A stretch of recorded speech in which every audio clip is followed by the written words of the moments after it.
مسجد آباد کرنے کے 3 فضائل۔ حضرت سیدنا عبد الرحمن بن معقل رضی اللہ تعالیٰ عنہ فرماتے ہیں کہ ہم سے بیان کیا جاتا تھا کہ المسجد حصن حصین من الشیطان، یعنی مسجد شیطان سے بچنے کے لیے ایک مضبوط قلعہ ہے۔ مزید تحریص کے لیے مسجد کے فضائل پر مبنی 3 فرامین مصطفیٰ صلی اللہ تعالیٰ علیہ وسلم پیش کیے جاتے ہیں۔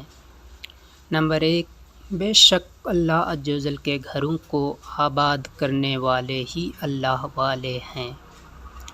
نمبر 2، جو مسجد سے محبت کرتا ہے اللہ عز و جل اسے اپنا محبوب بنا لیتا ہے۔